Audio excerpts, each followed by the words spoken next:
नमस्कार दोस्तों, सक्षम लाइव में आपका स्वागत है। जैसा कि आप जानते हैं कि वर्तमान में पूरे देश की स्थिति कोरोना की वजह से भयानक होती जा रही है और इसलिए मास्क लगाना हम सब के लिए बेहद ज़रूरी है। आज हम इस कार्यक्रम में वापस कोरोना पे इसलिए चर्चा कर रहे हैं क्योंकि ये सावधानियाँ हमारे नहीं बल्कि हमारे पूरे परिवार को सेफ रखती हैं। दोस्तों, बच्चों के साथ या बच्चों के लिए यह बीमारी कितनी घातक है, इसको समझना बेहद ज़रूरी है। वैसे तो लोगों के मुंह से आपने सुना होगा, मार्केट में आते जाते, परिवार में, दोस्तों के बीच में, कि बच्चों को कोरोना नहीं हो रहा। आपने ये भी सुना होगा कि बहुत सारे लोग ऐसा बोलते हैं कि युवाओं को कोरोना नहीं होता, लेकिन सच ये है कि इस समय सर्वाधिक कोरोना पीड़ितों की संख्या यदि आप देखें, ये सेकेंड लहर जब से आई है तो सर्वाधिक जो संख्या है कोरोना पीड़ितों की वह युवाओं की है। हम बहुत सारे अपने मित्रों से बात करते हैं, जब हम जागरूकता अभियान के तहत कि कोरोना में किस तरह अपने आप को सुरक्षित रखना है, किस तरह अपने परिवार को सुरक्षित रखना है, किस तरह अपने दोस्तों को सुरक्षित रखना है, जब हम उसके लिए बात करते हैं और जब हम जाते हैं और जब हम उनके बीच में बात को रखते हैं, तो आज भी बहुत सारे ऐसे लोग हैं जो कहते हैं अरे ये तो कोई बीमारी ही नहीं है। बहुत सारे लोग ऐसा बोलते हैं कि इस तरह की कोई बीमारी नहीं है, ये सरकार का ढोंग है, कुछ राजनीतिक पार्टियों का ढोंग है, या कुछ जो है इस बीमारी के बहाने कुछ और करना चाहते हैं। इस तरह के हजारों प्रकार के, अनेकों प्रकार के व्यंग्यात्मक तर्क सुनने को मिलते हैं। मैं उन सभी दोस्तों से अपील करता हूं और अनुरोध करता हूं और हाथ जोड़ के निवेदन करता हूं कि प्लीज़ आप इस महामारी को मजाक में मत लें। ये एक छोटा सा मजाक पूरे परिवार के लिए ही नहीं बल्कि समाज के लिए घातक बन जाता है। और मैं आपको इसी बीमारी से रिलेटेड एक घटना मध्य प्रदेश की बता रहा हूँ। मध्य प्रदेश बालाघाट जिला में एक गांव है सिकंदरा गांव।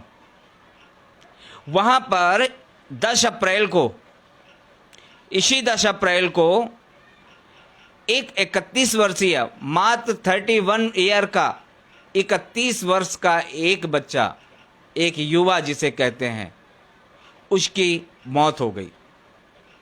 उस युवा से जो संक्रमण फैला था उसके घर में, उसके परिवार के यानी उसके पिता की भी उसके तुरंत बाद दूसरे दिन ही उसके पिता की मौत हो गई। इतना ही नहीं, उसकी माँ की भी मौत हो गई, यानी उस परिवार की एक महिला की भी मौत हो गई।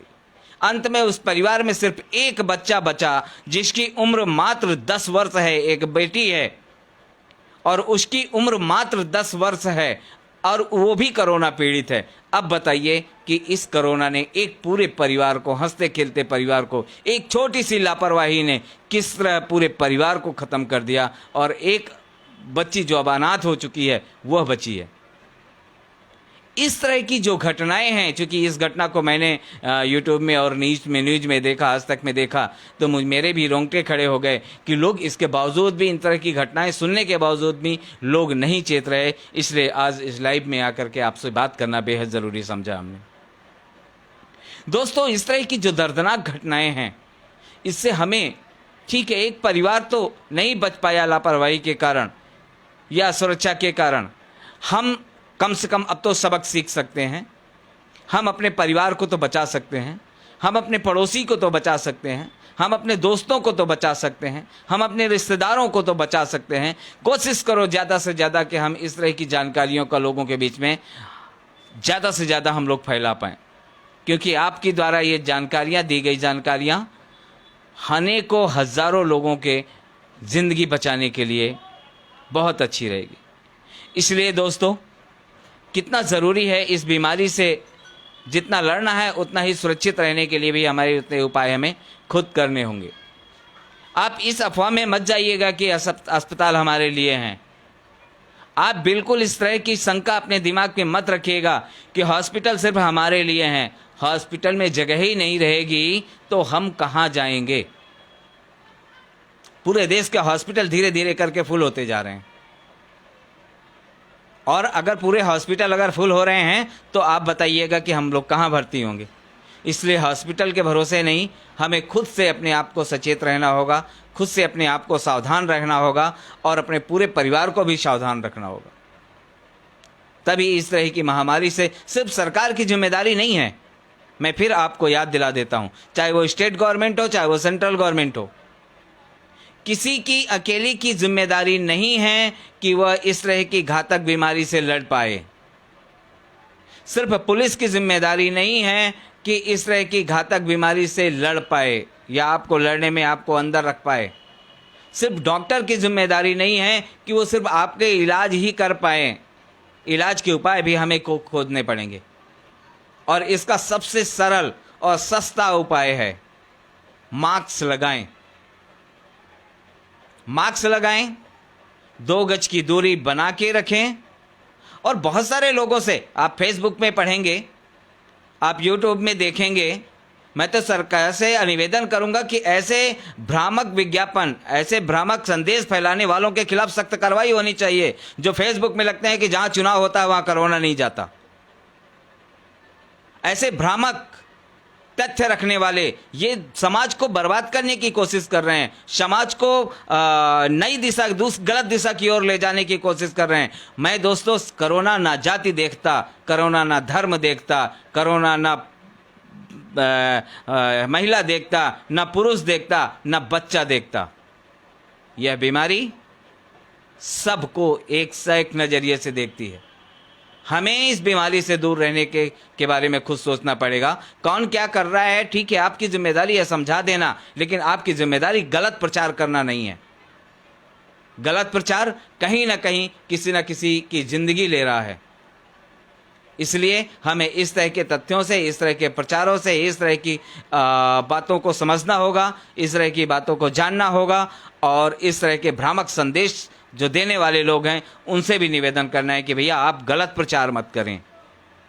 आपको लगता है कि जहां पर चुनाव होता है वहां पर नहीं होता कोरोना, तो भैया आप ही चले जाइए, आप दूसरों को क्यों बता रहे हैं? जबरदस्ती किसी भी आधार पे आप गलत प्रचार मत करें, किसी को गलत संदेश न दें। दोस्तों, इस दौरान हमें बच्चों का विशेष ध्यान रखना है, क्योंकि बच्चे जब घर से बाहर निकलते हैं तो आप तो थोड़ा बहुत मास्क लगा भी लेते हैं, लेकिन बच्चे वो भी नहीं लगाते। कोई भी व्यक्ति बच्चों के साथ खेलना पसंद करता है, कोई बच्चों के साथ में हाथ मिलाना पसंद करता है, बच्चों से बात करते हैं, बच्चों को गोद में लेना पसंद करता है। ये तरह की सारी जो चीज़ें हैं उनसे वर्तमान में दूर रखना बेहद ज़रूरी है। बच्चों को सेफ एनवायरनमेंट देना हमारे और आपकी सबकी जिम्मेदारी बनती है। दोस्तों, जो गलत अवधारणाएं हैं, गलत सोच है कि बच्चों को कोरोना नहीं होता, युवाओं को कोरोना नहीं होता, उस तरह की चीज़ों से प्लीज़ परहेज करें और खुद की सुरक्षा करें। क्यों ज़रूरी है सुरक्षा? सरकार ने आपके स्कूल क्यों बंद किए? बहुत सारे हम लोगों को देखते हैं, मैं देख रहा हूं कि बहुत सारे प्रचार देखने को मिल रहे हैं या यानी गलत अफवाह सुनने को मिल रही है कि बच्चों को कोरोना नहीं हो जाएगा, उनकी ज़िंदगी बर्बाद हो रही है। अरे 2 महीने और सही भाई, जैसे ही लहर धीमी हो जाएगी, बच्चे की ज़िंदगी रहेगी तो आगे पढ़ सकता है। लेकिन अगर आपकी ज़िंदगी ही नहीं रहेगी तो फिर पढ़ाई किस मतलब की? इसलिए बेहद ज़रूरी है खुद को सेफ रखना और अपने परिवार को सेफ रखना। दोस्तों, इस तरह की जो घातक बीमारियां हैं, लापरवाही कितनी घातक हो सकती है वो आपने सुन लिया है। दूसरा, बहुत सारे ऐसे लोग हैं जो लगातार हमारे बीच में प्रचार कर रहे हैं, बता रहे हैं कि किस तरह बीमारियां हैं। बहुत सारे डॉक्टर्स हैं जो अपने अपनी एडवाइजरी जो है जारी कर रहे हैं। तो हमें लगता है कि उस तरह की चीज़ों को हमें देखना पड़ेगा और हमें भी उस तरह की चीज़ों को मानना पड़ेगा। एक तो यह है कि हमें इस कोरोना काल में बच्चों को घर से निकलने ना दें, कोशिश करें कि बच्चे घर के अंदर रहें और हम खुद बिना किसी वजह के जब तक आवश्यक काम ना हो तब तक जो है घर से बाहर ना निकलें। और अगर हम निकल भी रहे हैं तो मास्क लगा के निकलें और मास्क के साथ साथ सैनिटाइजर जेब में रखें और अपने काम को तुरंत करने के बाद तुरंत हमें वापस आना है। हमें फालतू किसी के साथ में वाद विवाद, संवाद या बैठ करके चर्चा नहीं करना है। यह संकल्प हमें लेना होगा और इससे सिर्फ आप ही नहीं बल्कि आपका पूरा परिवार आपका शेप हो जाता है। इसी तरह इस कोरोना काल में आपको अपने हेल्थ को सुदृढ़ रखना होगा।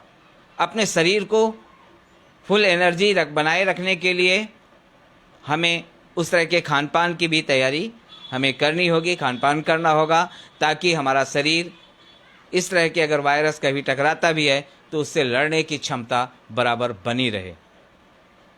वैक्सीन के मामले में हम लोगों ने लगभग 200-250 लोगों को लगातार जागरूक अभी तक कर पाए हैं। बल्कि इतना कहेंगे कि ऐसे लोगों को जागरूक करके जो बिल्कुल वैक्सीन पे भरोसा नहीं करते थे, हमने कोशिश की है अपने लाइव के माध्यम से। अपने हमारे बहुत सारे बाल मित्र का साथी हैं जो हम लोगों के बीच में हैं, स्वयं सेवक हैं जो हम लोगों से जुड़े हुए हैं, उन सबके माध्यम से उनको बस्तियों में जा करके लोगों को प्रोत्साहित किया गया और 250 लोगों को अब तक हम लोगों ने कोरोना वैक्सीन लगवा चुके हैं।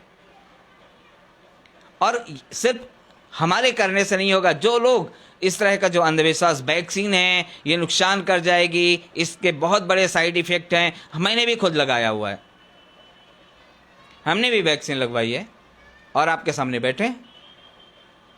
ऐसा कुछ नहीं है, कुछ लोगों को हल्का फीवर आता है, इसमें कोई दो राय नहीं है। डॉक्टर आप वैक्सीन लगाते समय आपको पूरी तरह बता भी देते हैं और कैसे वो सही होगा उसका भी रास्ता डॉक्टर आपको बताते हैं। तो इसलिए हमें जो है ज़्यादा उसमें घबराने की ज़रूरत नहीं है। हमें अधिक से अधिक संख्या में जो अवेलेबल हैं, जिसकी उम्र 45 के प्लस हो रहे हैं, वो सब लोग जा करके जहाँ पर आपके नज़दीक जो वैक्सीनेशन केंद्र लगे हुए हैं वहाँ पर जाएँ और वैक्सीन ज़रूर लगवाएँ। और साथ ही अपने दोस्तों, अपने परिवारों को, सबको जो है प्रोत्साहित करें ताकि वैक्सीन लगा करके एक सुरक्षित जोन में जाएं। हम ये नहीं कहते कि आपको वैक्सीन लगाने के बाद कोरोना नहीं होगा, बहुत सारे डॉक्टरों को हुआ है, लेकिन इतना घातक नहीं होगा, यह तो निश्चित है। इसलिए हमें उसकी शुरुआत ज़रूर करनी पड़ेगी। बच्चों के साथ जो है हमें घर में मनोरंजन के खेल, गेम्स खेलने होंगे। उनकी पढ़ाई बाधित हो रही है, पढ़ाई से रिलेटेड, स्कूल से रिलेटेड जो चीज़ें हैं उस तरह की मनोरंजन चीज़ों को बनाना होगा, उनसे बात करना होगा, उनके बीच में समय बिताना होगा। आप योगा अभ्यास है, अदर के जो अभ्यास की जो प्रक्रियाएं होती हैं उस तरह की चीज़ें, उसमें जो है बच्चों का योगदान, अपने साथ साथ बच्चों का भी योगदान निभाना पड़ेगा, उनका भी टाइम अपने साथ में देना पड़ेगा ताकि बच्चे उबे नहीं। और कोशिश करें कि बच्चे किस किस आधार पे घर में रह सकते हैं, क्या क्या कर सकते हैं, उस तरह चीज़ों से भी हमें बचना पड़ेगा। दोस्तों ये भी देखा गया है कि पिछली बार जब लॉकडाउन लगा था तो बहुत सारे लोगों ने खूब मैदे से बनी चीज़ें खाई थी। कोशिश करें कि मैदे से बनी चीज़ें ना खाएं, यह भी कोशिश करें। बाहर का जो जंक फूड है उससे भी बचें। ये हमारे लिए, आप सबके लिए सबसे बेहद ज़रूरी होगा। बाहर निकलें लेकिन निश्चित काम के लिए बहुत ज़रूरी है, तभी हम लोग निकलें। और दिन में कई बार हाथ धोने की जो प्रक्रिया है वह भी हमें अपनाना होगा। ज़रूरी नहीं है कि हम हमेशा सैनिटाइज़र का प्रयोग करें। हम घर में किसी भी प्रकार की, अगर साबुन है आपके घर में तो आप उसका प्रयोग हाथ धोने में करें। और अपने ज़रूर बार बार हाथ धोने की जो प्रक्रिया है वो जैसे खाने से पहले है या किसी और काम को कर रहे हैं उसके बाद है, किसी प्रकार का लिख पढ़ रहे हैं तो उसके बाद तुरंत हाथ धो लें। यानी किसी भी प्रकार को काम करने के बाद तुरंत घर में कम से कम ज़्यादा से ज़्यादा कोशिश करें कि हम लोग बार बार हाथ धोने की कोशिश करें। और ये आदत अपने साथ अपने बच्चों को भी डालें, छोटे बच्चों को भी आदत डालें। कोरोना रहे या नहीं रहे, लेकिन यह आदत हमारे जीवन के लिए बहुत अच्छी आदत है। इससे हम बहुत सारी बीमारियों से बचा जा सकता है। यह तो कोरोना तो अभी पिछले 2 साल से ही हम लोगों के बीच में है, लेकिन इससे और भी बहुत सारी जो भयानक बीमारियां हैं, उससे फ्लू हैं, उनसे हम लोग बच सकते हैं यदि हम हाथ धोने की आदत खुद की और अपने परिवार की बना लें। प्लेन वाटर जो बार बार कहा जा रहा है, मैं फिर वही करूँगा कि कोशिश करें फ्रिज का पानी, ठंडा पानी न उपयोग करें। बहुत सारे लोग हैं, मैंने अपने साथियों के बीच में भी देखा है कि बर्फ़ जमाते हैं और खाते हैं। मैं बार बार उन्हें डांटता भी हूँ, समझाता भी हूँ। उसमें मैं नाम तो नहीं लूँगा अभी, चूँकि नाम लूँगा तो आप भी कहेंगे कि वो अक्सर अच्छे संदेश देते हैं, इसके बावजूद भी बर्फ़ खाते हैं, आइसक्रीम खाते हैं। तो मुझे लगता है कि इस तरह की चीज़ों से बचना होगा कि कोशिश करें नॉर्मल पानी पीने का।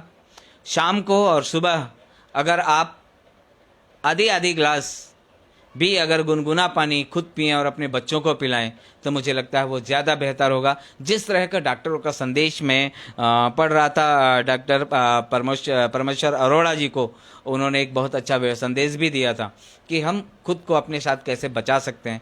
तो उस आधार पे हम आपसे भी रिक्वेस्ट करेंगे कि आप इन चीज़ों का ज़रूर प्रयोग करें कि सुबह शाम जो है थोड़ा थोड़ा गर्म पानी यदि हम लोग लेने पाएंगे तो शायद इस तरह के जो वायरस हैं वो अंदर ही ख़त्म किए जा सकते हैं। गर्म पानी के साथ में हम लोग जो है हमने सुना है कि सेंधा नमक जो आता है, काला नमक है, सुबह शाम अगर 2-2 चुटकी भी अगर मुंह में डाल लेंगे, वैसे ही डाल लेंगे, तब भी उसको अगर चूस लेंगे तब भी इसका वायरस का जो असर है वो ख़त्म किया जा सकता है। लोगों ने से ये भी सुना है कि अजवाइन है या काली मिर्च है वो भी मुंह में डाला जा सकता है, उसको चूसा जा सकता है। लेकिन कुछ करें या ना करें, हम तो इतना ज़रूर कहेंगे, शाम को 1 गिलास दूध, वो भी हल्दी डाल के, वह ज़रूर पिएं, क्योंकि आपकी एनर्जी को बनाए रखने के लिए, आपकी ऊर्जा बनाए रखने के लिए, एंटीबायोटिक जो आपके शरीर में जाता है, किसी भी बीमारी से लड़ने के लिए, किसी भी प्रकार के वायरस से लड़ने के लिए एक अद्भुत क्षमता हल्दी में होती है और दूध में होती है। आप ज़रूर 1 गिलास दूध हल्दी के साथ खुद लें और अपने बच्चों को भी दें, क्योंकि ये बेहद ज़रूरी है। और ये वैसे भी लें, मैं तो कहता हूँ 12 महीने बीमारी रहे या ना रहे, अगर इस तरह का काम अगर आप करेंगे, हल्दी के साथ में अगर दूध लेना चालू करेंगे तो हमेशा के लिए आपके कई सारी बीमारियों से लड़ने का काम करेगा और आपके शरीर को ताकत देने का काम करेगा। इस तरह की जो नुस्खे हैं वो ज़रूर है। कुछ चीज़ें हैं जिन्हें बताना बेहद ज़रूरी था कि ठंडी चीज़ों का प्लीज़ प्रयोग मत करें, फ्रिज में ठंडा पानी मत खाएं, फ्रिज में भरा हुआ बर्फ़ मत खाएं, आइसक्रीम मत खाएं, या फिर जाके जो आइसक्रीम मंगाते हैं आप, गोले वोले जो मंगा के खाते हैं, मुझे लगता है उन चीज़ों से और खट्टी चीज़ों से भी बचें। मैंने अपने ऑफिस में देखा था, हमारे बहुत सारे साथी इमली बहुत सारा इस समय मंगा के खाते हैं। तो मुझे लगता है जो इमली और खट्टी चीज़ें हैं वो बेहद नुकसानदायक हो सकता है आपके लिए। आप कोशिश करें कि इस तरह की चीज़ों से बचें, बाहर का जो जंक फूड है उससे बचें, कोशिश करें कि इस तरह की चीज़ों को ना खाएं। और ये डॉक्टरों का ये भी कहना है कि बासी खाना मत खाएं। तो प्लीज़ इस तरह के जो चीज़ें हैं उनसे हम लोग जो है बचें। और एक बेहद ज़रूरी है और ज़रूरी बात यह है कि दिल्ली का जो मैं परिवेश में देख रहा हूँ कि हर व्यक्ति 12 बजे के बाद ही सोता है, और इतना ही नहीं, 12 बजे के बाद सोता है और सुबह जो है देर से उठता है, और कुछ लोग तो ऐसे हैं कि सुबह जल्दी भी उठ जाते हैं। तो ये आदत थोड़ा सा बदले, चूँकि आप प्रकृति के साथ में चलना सीखेंगे तो प्रकृति आपके लिए सुरक्षित वातावरण ज़रूर तैयार करेगी। कोशिश करें कि शाम को टाइम से खाना खाने की और टाइम से सोने की, अगर उस कोशिश को अगर हम लोग करेंगे तो हमें शरीर से में जो है रोग प्रतिरोधक जो क्षमता तैयार होगी, उससे इस तरह के वायरस से लड़ा जा सकता है। दोस्तों, आज बड़े दिनों के बाद आपसे मिल के बात करने का मौका मिला, आपसे बात करने का मौका मिला, और इस तरह की जो भयानक बीमारियां हो रही हैं, जो कोरोना महामारी जो इस समय फैली हुई है, बहुत सारे शहरों का हाल बुरा हाल है, चाहे यूपी हो, चाहे महाराष्ट्र हो, चाहे दिल्ली हो, चाहे गुजरात हो, अनेकों प्रदेशों का हाल बुरा है। इतना ही नहीं, गांव तक बहुत बुरी तरह हालत पतली होती जा रही है। सरकार सोचने को मजबूर है हम क्या करें क्या ना करें, कहीं ऐसा ना हो कि हमारी लापरवाही वापस उसी लॉकडाउन की तरफ चली जाए। तो अगर हमें उस तरह के लॉकडाउन से बचना है तो आज से हम लोग शपथ लें कि हम, हमारे जानकार, हमारे परिवार के लोग या जिसे हम जानते हैं उसे मास्क लगाने की सलाह देंगे, 2 गज की दूरी बनाने की सलाह देंगे। अगर हम हर व्यक्ति अगर सिर्फ मास्क लगा के घूमना चालू कर दे, 2 गज की दूरी बना के चलना चालू कर दे, लोगों के साथ में भीड़ में चिपटना बंद कर दे, तो मुझे लगता है सरकार कतई लॉकडाउन नहीं लगाएगी और इस वायरस का जो ग्राफ है वो बहुत कम हो जाएगा। और ऐसे लोगों से बहस करना बेहद ज़रूरी है, क्योंकि लोग कहते हैं कि मूर्खों के बहस नहीं लगा जाता, और मैं तो नहीं कहूँगा कि वो मूर्ख हैं, वो आवश्यकता से अधिक होशियार हैं, जो कहते हैं कि नहीं ऐसी कोई बीमारी नहीं है, कोई वायरस नहीं है, ये सब सरकार का प्रोपेगेंडा है, ये सब जो है वोट की राजनीति हो रही है, कोरोना होता तो फिर चुनाव जहाँ होता है वहाँ क्यों नहीं जाता, हर जगह कोरोना है। आपको कैसे बचना है आप खुद ध्यान देंगे। तो थैंक यू दोस्तों, आप ज़रूर हमें लिखते रहें, आप हमें मेल करते रहें। आप हमें मेल कर सकते हैं, हमारी मेल आईडी है saksham.del1@gmail.com। हम दोबारा बताना चाहेंगे saksham.del1@gmail.com। आप हमें मेल कर सकते हैं, आप हमें व्हाट्सअप कर सकते हैं, या हमें फ़ोन भी कर सकते हैं किसी प्रकार की जानकारी के लिए। हमारा फ़ोन नंबर है या हमारा व्हाट्सअप नंबर है 9311124880। दोस्तों, आप हमारे कार्यक्रम को या हमारे काम को वेबसाइट पे भी देख सकते हैं। हमारी वेबसाइट है www.sakshamsociety.org। आप इसमें सक्षम के बारे में जान सकते हैं और इस कार्यक्रम का कैसे आप हिस्सा बन सकते हैं। आप हमें अपने सुझाव ज़रूर दें और इस संदेश को जन जन तक पहुंचाने की कोशिश करें, ताकि एक भी व्यक्ति इस महामारी का शिकार न बने। हर व्यक्ति सेफ रहें, हर व्यक्ति सुरक्षित रहें। इन्हीं सभी मंगल कामनाओं के साथ हम आज इस कार्यक्रम से विदा लेते हैं। बहुत बहुत धन्यवाद आप सबका इस कार्यक्रम से जुड़ने के लिए। थैंक यू आप सबको। धन्यवाद।